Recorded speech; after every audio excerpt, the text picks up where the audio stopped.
What's supposed to be happening as you grow up is you hit different milestones at different ages. You know, your brain gets bigger, maybe your heart gets bigger, and you can process, and you're supposed to have support around this. You're supposed to have feedback and people tracking you, and you're able to get through hard things because you have the structure for that.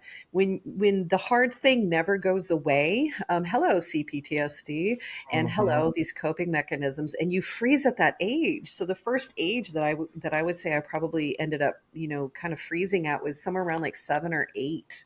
And then emotionally, I'm not like intellectually I'm growing, like my brain is still doing great things in the classroom, but emotionally that was it.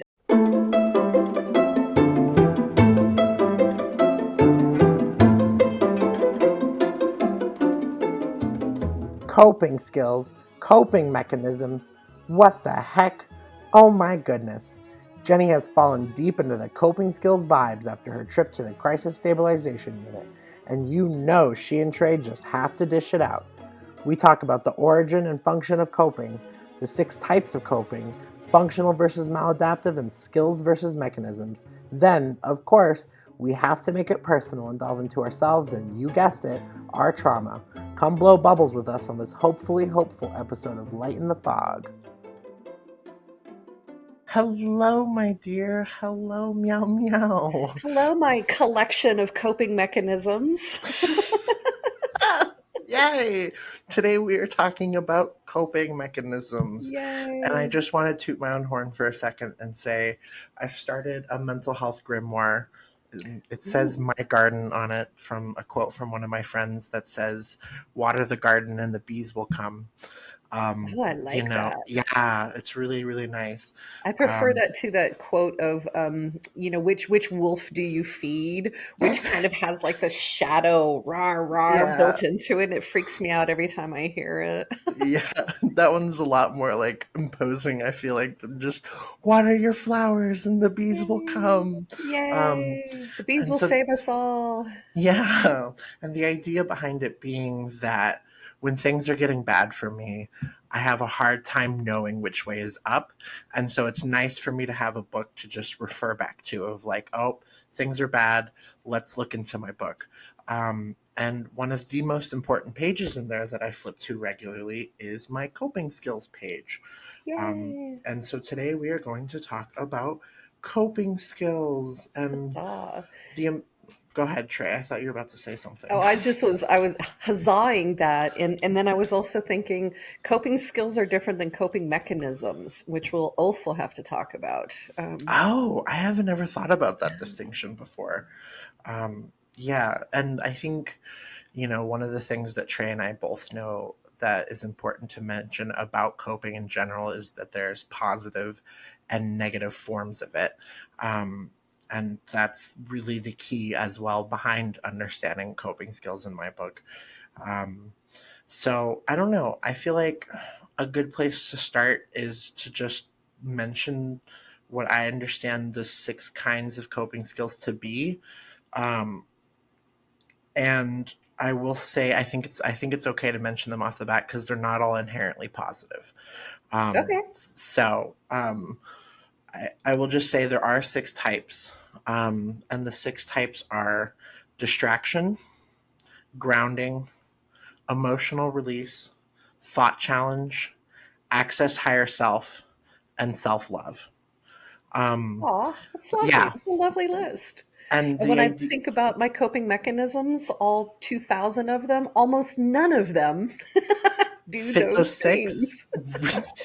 Hence the difference between coping mechanisms, which is, something that you create as usually as a kid because you're living in an unhealthy, toxic, abusive situation. And as a kid, like you don't have the skills to deal with that. So you Mm, create like a machine, a program, yeah, a mechanism in order to make the thing that shouldn't be happening like okay hmm to endure. So that's why I see them as different. One is a wolf, one is a bee.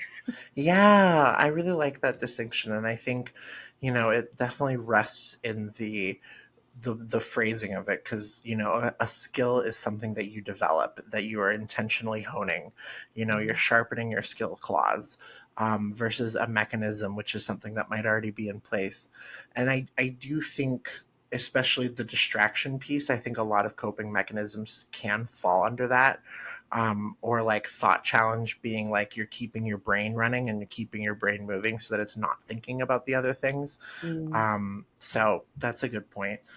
But yeah, let's start with coping mechanisms first, because I feel Coping like that's, mechanisms, yes. yeah. But I am obsessed with your grimoire, so we will Oh yeah, so we'll come back return. to that. Yeah. So one of the okay, so I have a joke with a friend of mine that I don't actually have a personality. What I have is a loosely stitched together grouping of coping mechanisms. Yeah, I've And I heard that think joke. joke because Gen X, that's funny, right? Yeah, that's funny. Um, we had she and I've been on the unpacking of our trauma journey together for over 10 years, and we one of the things that we do as friends is we kind of spot each other, that when we see the other one leaning into one of these mechanisms, we can just be like, hey, so here's the thing, you're drinking a lot right now.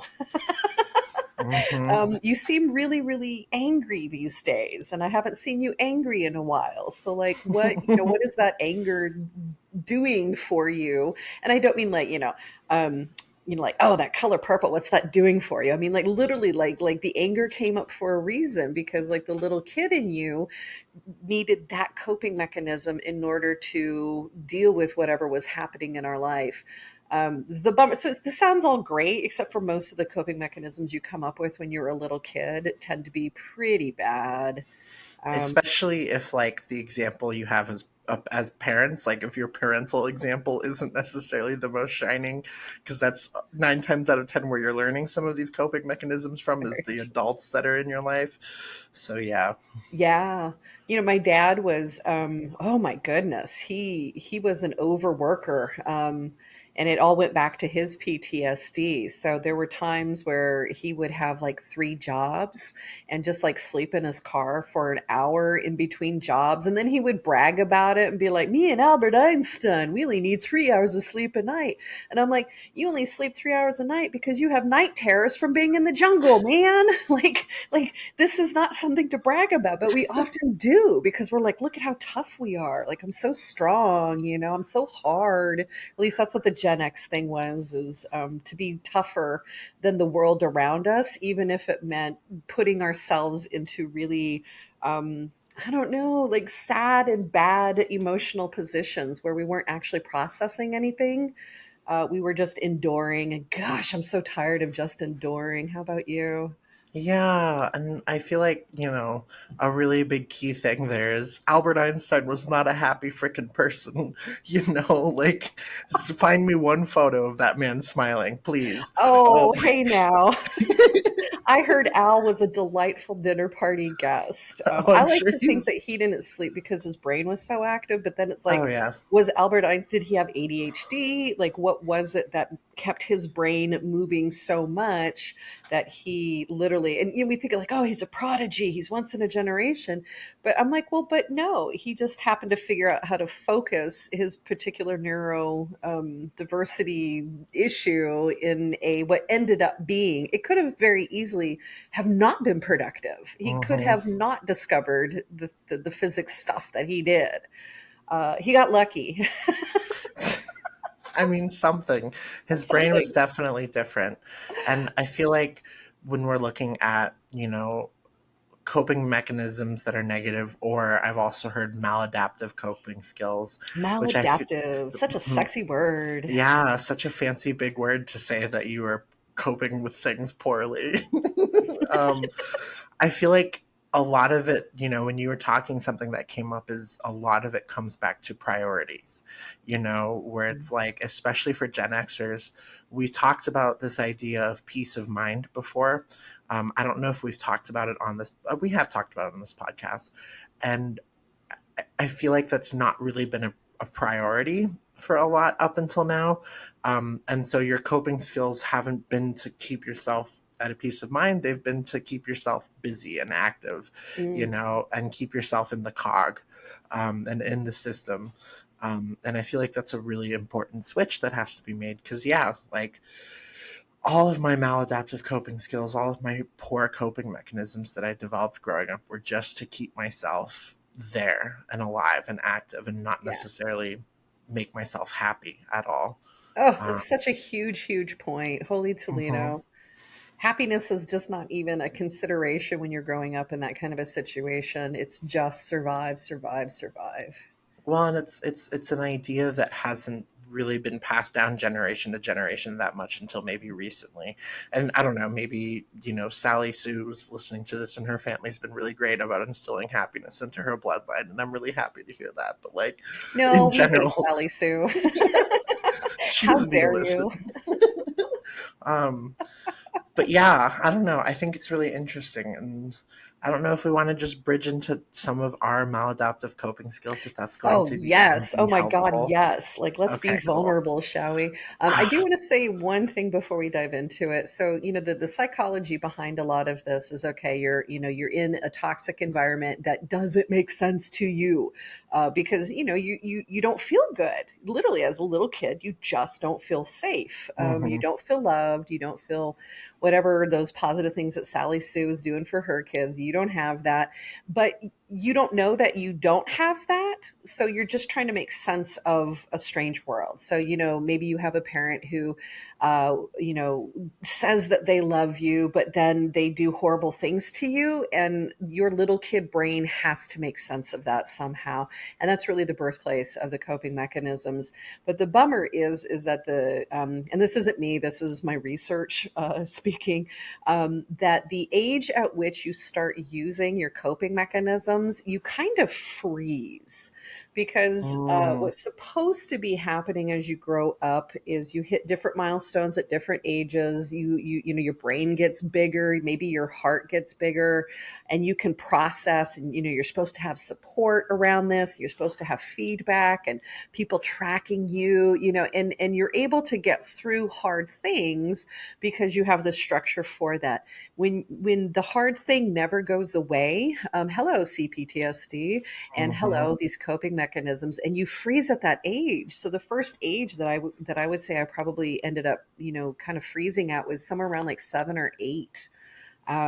And then emotionally, I'm not like intellectually I'm growing, like my brain is still doing great things in the classroom, but emotionally that was it.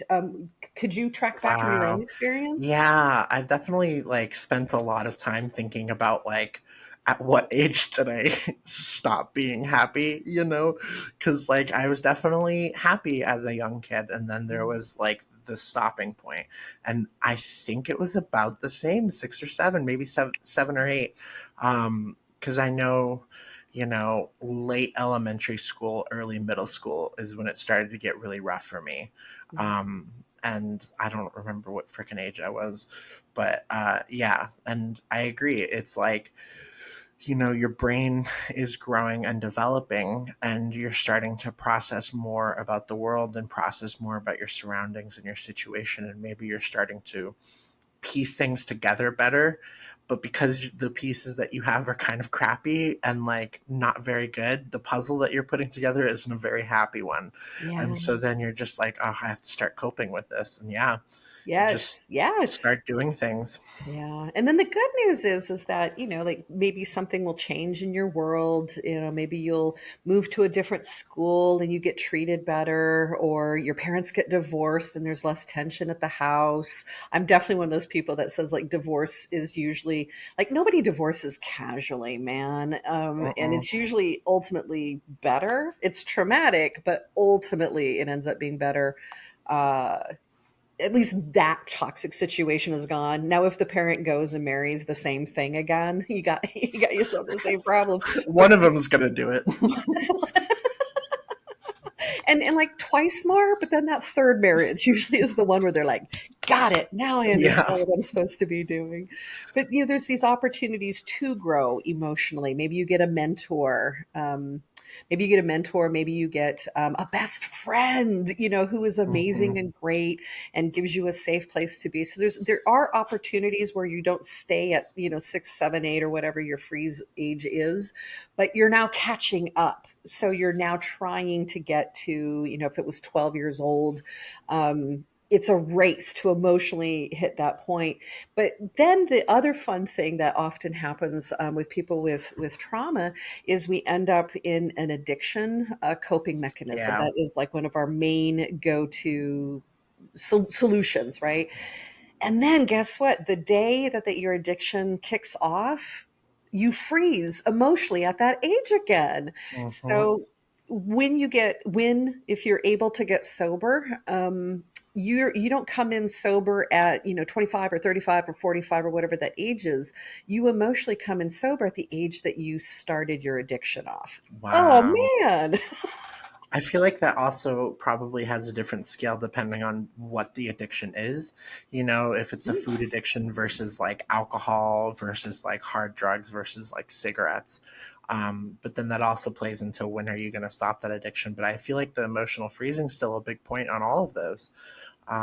That's really interesting. I never thought about it that way before. I'm interested in like the smoking one because I feel like smoking, like I always get this picture of just ennui, like I'm already 105, darling. So does different addictions bring in different emotional landscapes? So there's over exercising, just like there's overeating. There's overworking. And now that you're in a workplace, like emotionally, does the workplace kind of parent you and grow you up? And if it's a great workplace, then wonderful. And if it's a, horrible, toxic one, then it's creating more trauma. That's so interesting, Jenny. I might have to go and do some research into that. Like, Well, what's the best I addiction to have? I thought about it because like I think part of it is also the social acceptance, in that if Mm, your addiction is getting you either socially isolated from your family or from your friends groups, or is getting you into social crowds that aren't helping you grow emotionally, I feel like that's part of it. Like smoking cigarettes at 22 is very different than smoking cigarettes at 12, and it's, unless it's you're very, French. well, unless you're French. Sorry, edit that out. Sorry, my French friends. Try it.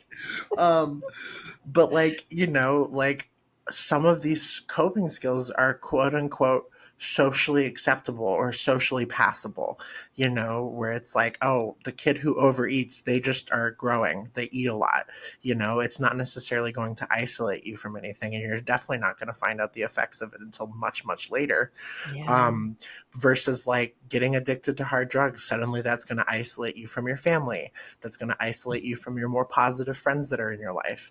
That's going to isolate you into more negative spaces and negative communities at a younger age, which might contribute to that freezing that you're talking about, where it's like, Wow. oh, you're no longer growing because you're not allowed around people who are helping you grow. Yeah. Um, so yeah. Where every minute of every day is really, feeding the beast, and that beast is all about self-destruction. And then at some point we start self-isolating, and we Mm-hmm. start removing ourselves because of the shame, that we can't Mm-hmm. be normal, that we can't do the things that we're supposed to do, that our society, our family, or our friends are doing.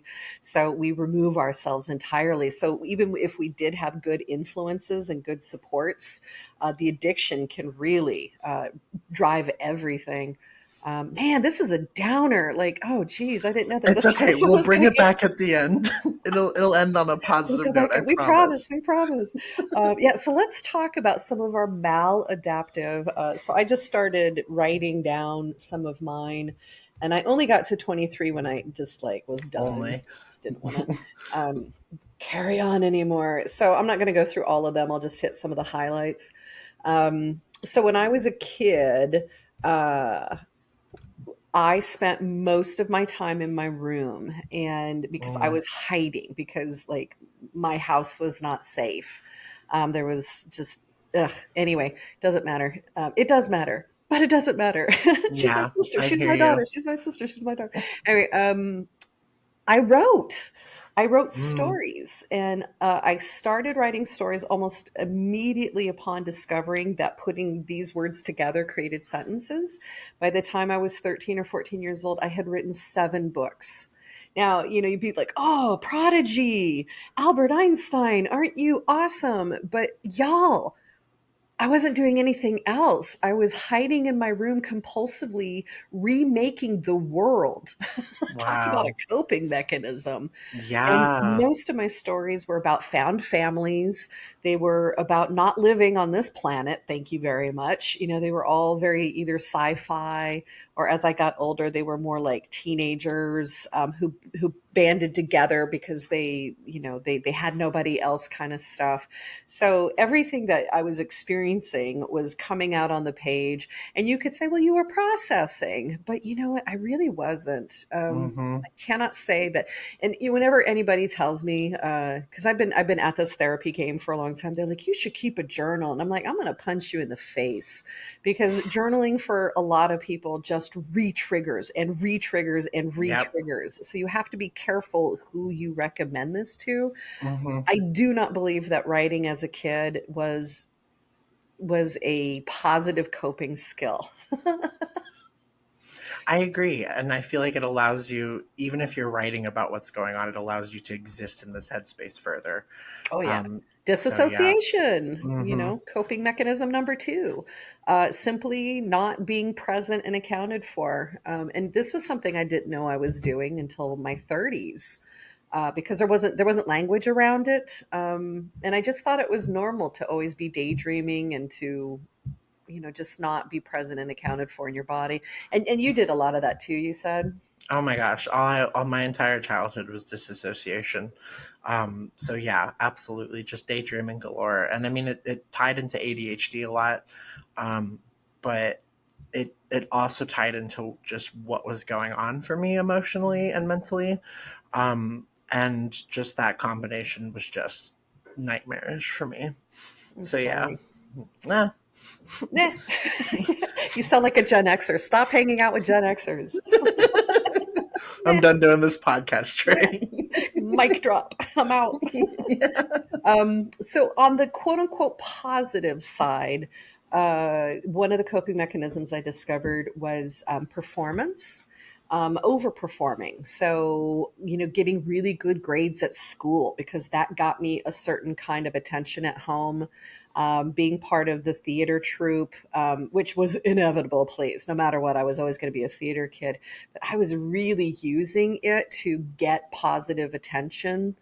Um, at some point, absolutely, because I was a Colorado teen, and I swear, like coming up in the 80s and the 90s and the 2000s, all Colorado teenagers smoked. I don't know what it was about that Hmm. state. Um, Absolutely. didn't start drinking until college, but the overperformance, the overachiever thing was so calcified that I could be drunk every night and still get a 4.0 and still work a full-time job and still, pay crazy bills because I was living in New York City and do all of these really high achieving things. But man, when I look at that, I'm like, that wasn't like, oh, look at you, you're a prodigy. It was just pure hysteria.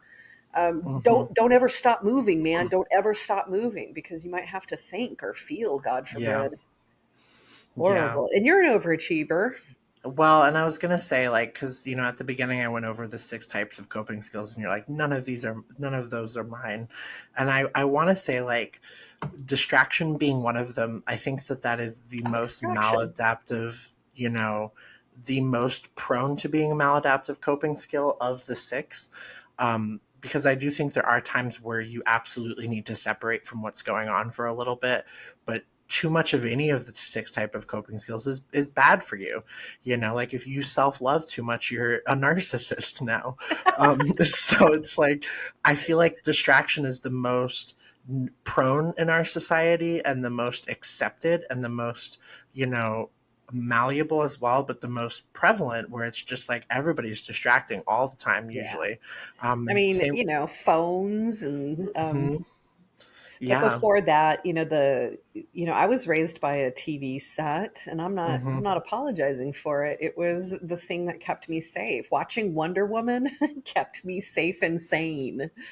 Yeah. Well, and that, that ties into, talking about some of my maladaptive coping skills. Distraction, distraction, distraction. I was watching movies all the freaking time, man. All the time. And I didn't even realize how much I was actually watching movies until recently I started rewatching some of the movies that I watched a lot as a kid. Ooh, And it was like, oh my gosh, like all the time I was watching this movie repeatedly, constantly, which every one? day. Which one? Which one? So my favorites are obviously, unfortunately, the Harry Potter movies had a very big impact on me growing up. Lord of the Rings movies as well were ones that I watched over and over and over again. Um, God, there's a few others that are Triple X with Vin Diesel was one of my favorites Oh, as a kid. wow. Wow. By the way, I've seen that movie probably 5 or 6 times too. It's It's the so fur good. coat. It just It's does it for me every time. it's so good. I love that movie. It's so ridiculous. I know some of the animated movies like Madagascar, or like Monsters Inc. Which, by the way, that movie in heightened on psychedelics is wonderful. But but And which coping skill would that fit under? distraction. Distraction.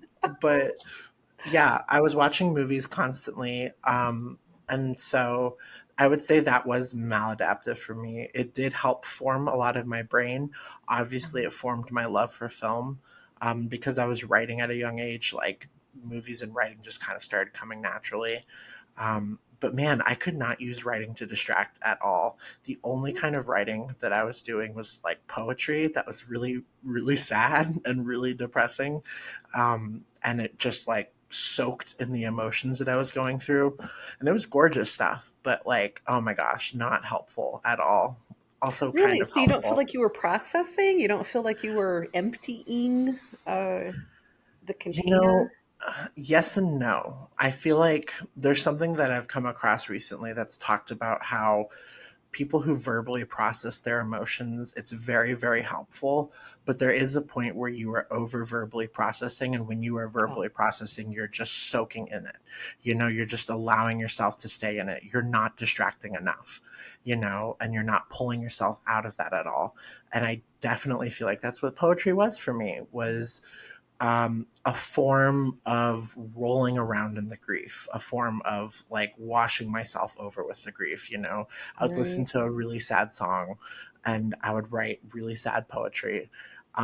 And sometimes I'd feel better afterwards, but sometimes I'd feel worse. And those emotions would just stick throughout the entire Yeah. day. Yeah. Um, That's what journaling was for me. I remember at yeah, some point, because I journaled from, I think, 12 until maybe my first year in college, or maybe just before that. And I would go back and I would read entries, and it was exactly what you're talking about. It was just like, just tremendous negativity and depression. And at some point, I just said, I got really angry because rage is one of my go-to coping mechanisms. Not same. anymore. I'm way better, folks. Yay, Way better. therapy. But I got so angry at myself, and I was like, you know what? Until I have something good to say, I'm Mm, never writing in a journal again. And I closed it, and I haven't opened it since. wow.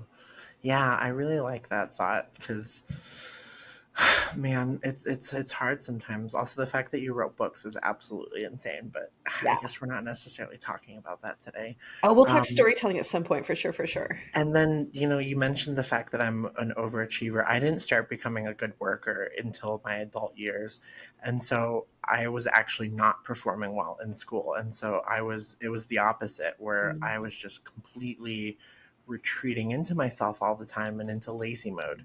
My mom withheld video games from me for a while, and I feel like that was helpful but also harmful, because then when I was old enough to buy my own system and get video games into my life, it's all I did. It's all I freaking did for years. Overachiever. I'm sorry. Overachieving is not necessarily getting good grades or doing well at work, to me, overachieving is just really, really, really throwing yourself into something and getting good at it. You are an overachiever when it comes to video games.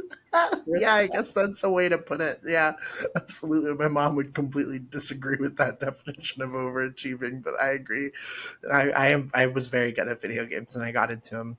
And I could do a whole episode of video games because it's another form of storytelling. Yeah. But like, I feel like between books and movies and video games, I just became immersed in worlds that Mhm. weren't my own, Mhm. and just constantly pulled me out. That's why I couldn't get into nonfiction books, is because I was just reading fiction so much growing up, and it's all I consumed. Because I don't want to read about the real world. I don't want to be reminded of this crap. Like, I want to, read about dragons and That's this right. kid finding a blue egg that has a dragon inside of it. That's Like, right. And our society is so interesting that we are, we're built for escapism in America. That's, our mm-hmm, primary contribution to the planet, I think. And it's crazy because the origin of storytelling is very much about, like, how to be a functioning, viable citizen in your society. So originally all these stories was really like, if I didn't know how to work something, which is most things, because I was 7 years old emotionally, like I would go and I would read books and I'd be like, oh, that's what I'm experiencing, or oh, that's a solution to it. So to say that immersing yourself in story is bad, is odd, because it really is one of, especially when you don't have parents, or adults who can come in and provide this education. Man, books is it. Movies are it. But you're right. They're in, like you said at the beginning, if you throw yourself too far into something, there's probably going to be some bad effects. well, I'm thinking about, like, returning to what you were saying earlier with the freezing. I wasn't doing good in school, and I was dissociating with ADHD all the time. So I would go home, watch a movie. I'd spend the entire day next day thinking about that movie or thinking about that video game, thinking about going back to that book. I wouldn't be socializing with friends. I wouldn't be Mhm. socializing and engaging with schoolwork. I'd be failing my classes. All I cared about was the distraction. All I cared Yeah. about was not living in my world. And it did form a self hatred of kind because I wasn't performing to the standards that I was supposed to be, you know. Plus, I didn't obviously also had gender dysphoria, so I didn't like my body. But like, yeah, it's crazy. Like, I think I've learned a lot from stories, and I'm a good person because of storytelling. And also, it ruined my childhood a little bit. Wow, that's amazing. I think that needs to be a T-shirt, because I imagine most writers can relate to that. I'm a better person because of storytelling, but it also ruined my My childhood a little. childhood. That's genius. Oh Thanks, man. Trey. Yeah, and it's the complexity of being human, right? Trying to pull out the good things and not letting our maladaptive pieces kind of ruin it for the rest of Mm-hmm. us. Yeah. Same Yeah. thing with like over exercising. Um, man, there's nothing I love more than 3 hours in a gym. I used to, like literally 6 days a week. And I thought it was because I lived in Los Angeles, because everybody works out a lot in LA. And I'd be down at the beach rollerblading most mornings, or, doing yoga or Taibo, and got into martial arts like Krav Maga. I can disarm somebody with a hand grenade. I'm pretty proud Oh, of that. wow. Yeah, your view of your place in the universe changes when you realize that Absolutely. you No can longer disarm afraid of hand grenades. Wow. Krav Maga, people. Um, it's not messing around.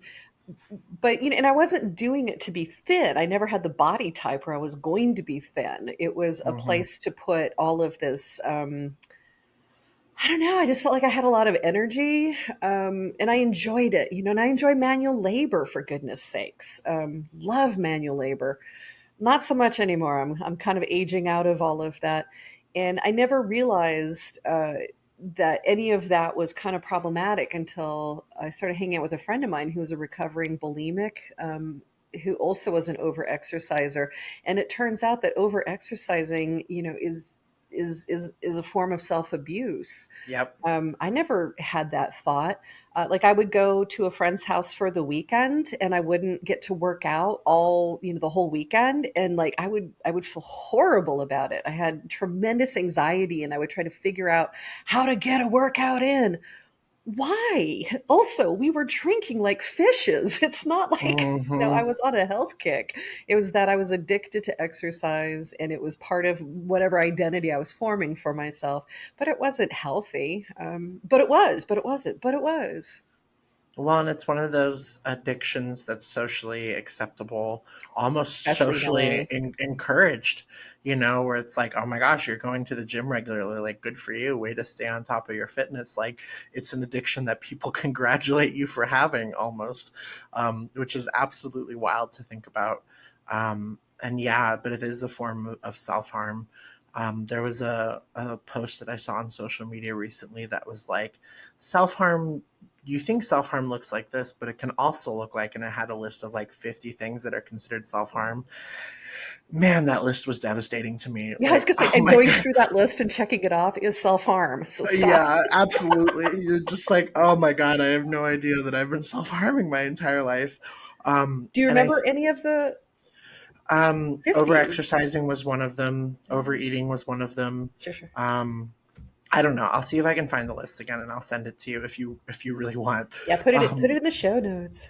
Oh yeah, but I think it was the same for me with overeating, where it's like, it releases this dopamine and it absolutely gets you high, and like they always talk about the runner's high with exercise.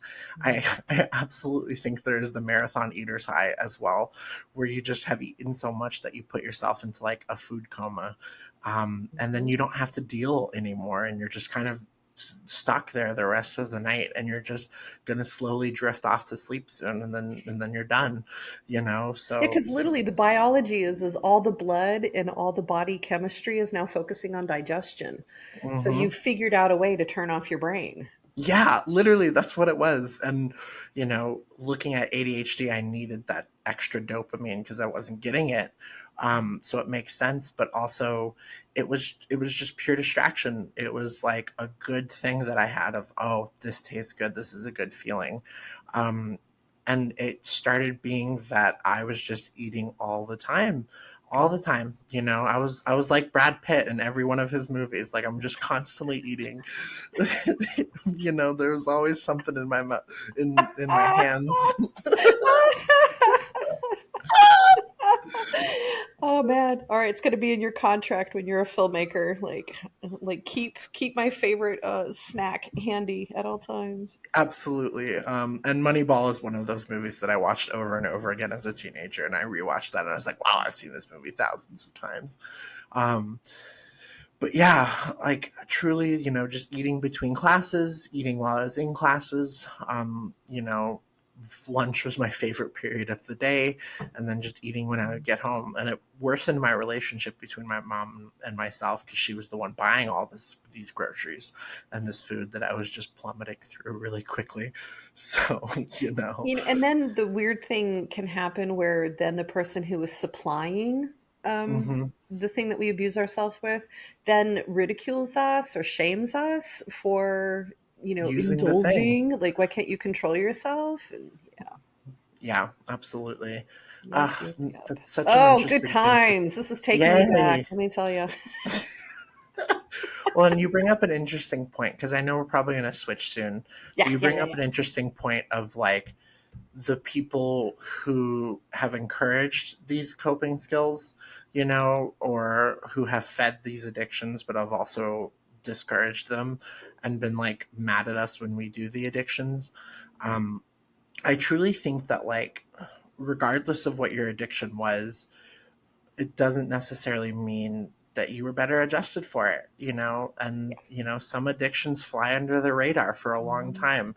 And like, yeah, it's okay because you're not losing your social life because of it, but also you're not dealing with it for decades now, Yeah, maybe longer, maybe you're yeah, not dealing with it the rest of your life, yeah. and over exercising can kill you, overeating can kill you. Yes, to all of that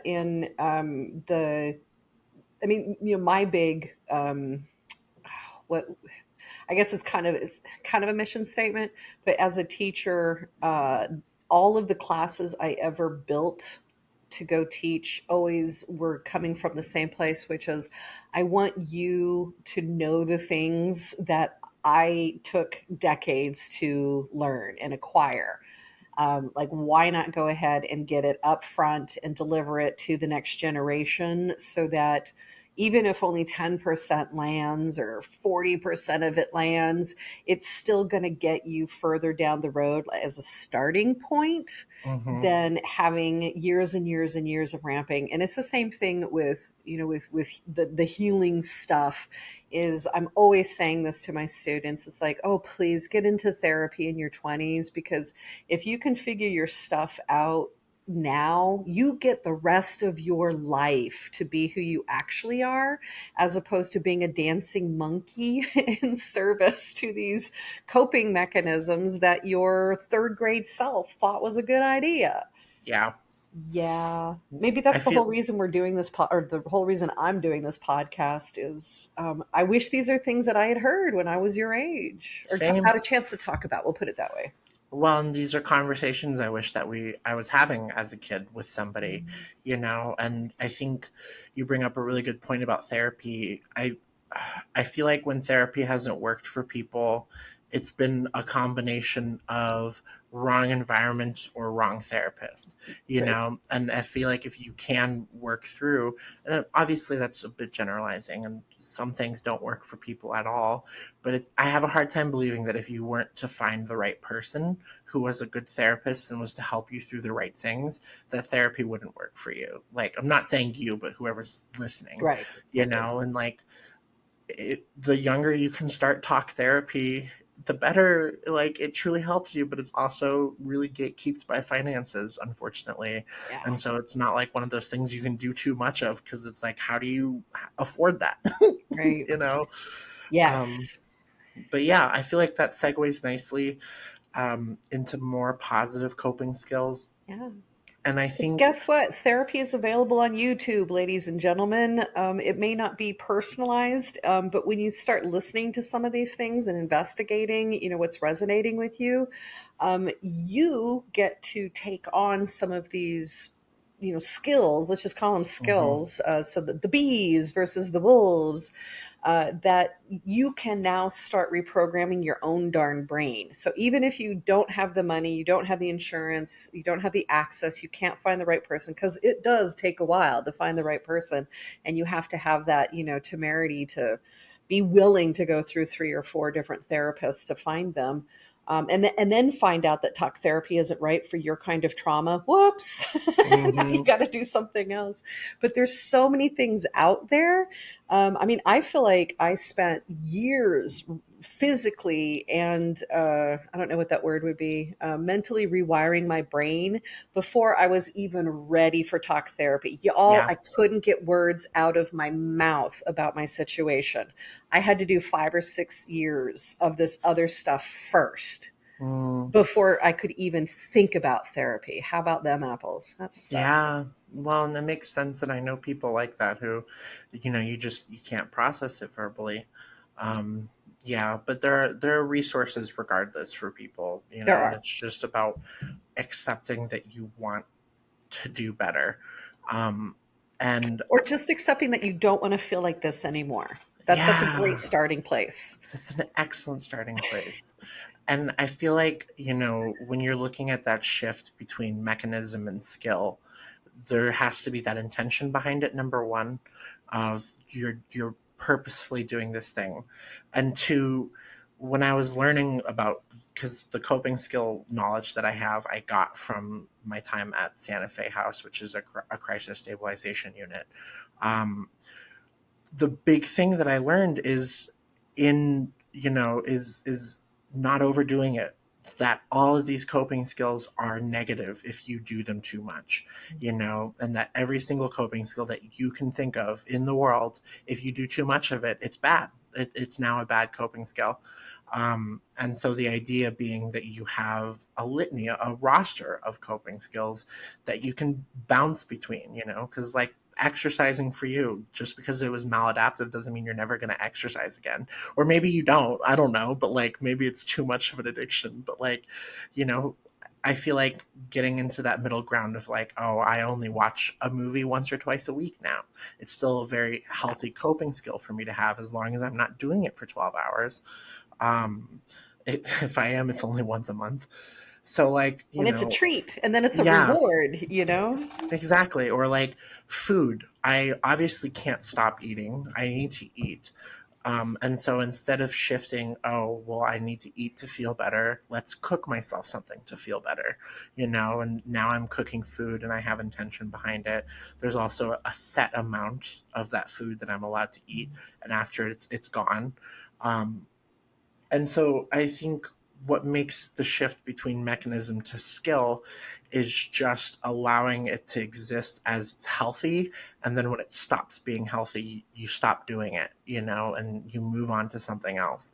Because not every coping skill is always going to work. And sometimes things get bad. Right. And a lot of times we don't know when things have slid into unhealthy, just like, with PTSD. I never really knew when I had triggered, and it would take a compilation of the greatest hits of symptoms Hmm. before I would be like, oh, hey, I'm completely messed up right now. Or maybe a friend would point out, whatever. Um, so to not put the pressure on yourself that you have to recognize the line between healthy and unhealthy, to me it's about changing the relationship Yeah. with the thing, and then trusting that in the past, if you did portion control and that made you feel good, your body was getting the nutrients that it needed, et cetera, then you can trust that portion control is a good thing and will continue to be a good thing, versus you knowing what portion you need. Does that make sense? Yeah, I would agree. And I also think, redirecting back to the fact that there's to the six different kinds of coping skills, I think maintaining a balance between the six is really, really important because that will also help you to not overdo it, and understanding that, oh, I spend a lot of time in distraction. Maybe I need to go back to accessing my higher self a little bit more. And I've done a lot of distraction this week. How can I do some accessing my higher self? Or I'm somebody who emotionally releases a lot, and there's such a thing as too much emotional release, and you kind of have to ground yourself and go back into grounding. Right. And so I think, go Can you ahead. relist the six Yeah. again, just to refresh your memories? So I'll put it, I'll send a link if I can to the six, but there's distraction. So for example, addictions usually fall under distraction, or listening to music or going to see a movie. There's Or ground. falling in love, like Yeah. needing to date, Hmm. comes to Um, mind. Grounding is one of them. So yoga, feeding the ducks is one of my grounding exercises that I have. Blowing bubbles is another one that I really like. It's the super grounding. What is Uh, what is that? Blowing bubbles, like like the bubbles that you have that you dip in the water and you blow them. Oh, it's like a straw, like using a straw and just blowing air through the straw. No, like bubbles that kids have, like that are made out of Oh, soap and water, oh, that neat. you dip Okay. the wand in and then you blow the bubbles. And Oh, one of Toledo. the things I really like about blowing bubbles is it's intending your breathing, where it's like you are purposely breathing a certain way and you're focusing on your breathing, and you get a reward for how Yeah, you you breathe. do. Yeah, and Bubbles. they're so whimsy. Um, um, Emotional release. So, crying, screaming, letting your anger out, going on a drive and on the highway and just screaming your guts out in your Mhm. car. Also, Um, singing. yes. There can Hmm. be other, like, more positive emotional releases. Well, and I don't think screaming your guts out in a car is That's true. necessarily a negative thing. I think that That's true. can be very healthy. Thought challenge. So reading, writing poetry, doing Sudoku. People who have math as a coping skill, like that's considered to be thought challenge. Accessing higher self. So I would say that usually feeds into theology a little bit more. If you go to church, or if you're like us and you do witchcraft, just accessing I really like that access higher self as a category for coping skills, because I think that's really interesting. Well, I'm sorry, meditation. Yeah, I mean, that's my jam. It's all absolutely. about meditation. And then the last one is self love. So spending time with somebody that shows that makes you feel appreciated, writing yourself a love note, taking a shower, cleaning your house, cleaning your room. Those are things that I would be considered self love. Is taking care of yourself intentionally. And I think when you can spend a good amount of time in each of these coping skills, you're going to find that you are not overdoing it at all. Where it's like, oh, I've done a lot of self love this week. Let's do some distraction. There's only so many rooms of your house to clean. Yeah, before you need to go out and watch a movie. Like, come on. Um, but yeah, I really like those a lot. And I will also say that one of the things that I'm going to put in the link is these worksheets that I got from Santa Fe House. One is a list of 99 coping skills, and then there's 50 ways to take a break, and then there is 38 unusual coping skills. Oh, I love it. Um, Give us an yeah, example. Just pull like one or two off the 38 unusual ones. smell your dog, Yes. because dogs smell like corn chips. Peel dried glue off of your hands. Um, Yeah. Play with rice. Play with warm, not hot candle wax. One of my favorites that I was going to do, which I think can help people who have sexual trauma, is to color in a vulgar adult coloring book, which is a lot of fun. Ah, The break awesome. glass at the recycling center was one of them. Yeah. um, but the reason I'm going to put these in the show notes is because when I was at Santa Fe House, one of the group therapy sessions we did is we got these worksheets put in front of us, and she said, highlight the ones you like. And so what you're doing now is, this is a list of nearly 200 coping skills, and you're going to walk away with at least 20. So now it's not just like, oh my gosh, I have one coping skill or two coping skills. It's like, I have freaking 20. I have like a list of things that I enjoy doing or things that I want to try doing, because not all of them are going to work in the moment. But having an entire roster of things that you like to do just written down somewhere and knowing within yourself is really, really freaking helpful. Oh my gosh. I recommend it for everybody. But yeah, I'll put those in the links. I found them online. That's Um, fantastic. I remember yeah. when you told me about these, my mind was blown, because I feel like we so much of our evolution is just cobbling things together. When everybody started making bread during the COVID sequester, it was 1000% a coping skill. Mm-hmm. And because one person did it, then it gave somebody else the idea to do it. And to me, it's a distraction, but it's also a thought puzzle, because Yeah. you have to engage. It's a living thing, blah blah blah. And part of it, what's of interest to me. Is it's an interrupter, right? So Yes. it's meant to stop you from going down whatever road. Like if you're starting to recognize that you're spiraling, you hear about like the tapping thing, like getting back into your body, picking out 5 things in the room, right? So these are all variations of these kinds of therapeutic things. But what's really wonderful about some of these things is the more you do them, the more your nervous system will recognize that, oh, that's the happy place. Mm-hmm. And so you can literally train your nervous system that when you handle warm wax, it will catch up faster, and Mm-hmm. then you can get out of whatever that negative spiral was, like, really quick. And this is, a lot of people talk about, meditation, it's too hard, I can't get my brain to slow down. Well, then handle warm wax while you do it. Mm-hmm. Yeah. Train your brain and your body, to recognize that this is the time where everything's just going to settle down, man, and just chill out. Like, you'll get there. And look, there's 38 really unusual things that you can do to help jumpstart the process. Well, and I noticed that, particularly with me blowing bubbles more, when I was going outside to blow bubbles when I was stressed, I started smoking less, Uh-huh. where, because it's like, oh, it's this outside activity to do. It involves breath work still, and it involves release. And man, there's nothing better than just sitting and blowing bubbles for 20 minutes and watching all your bubbles hit the sky and pop.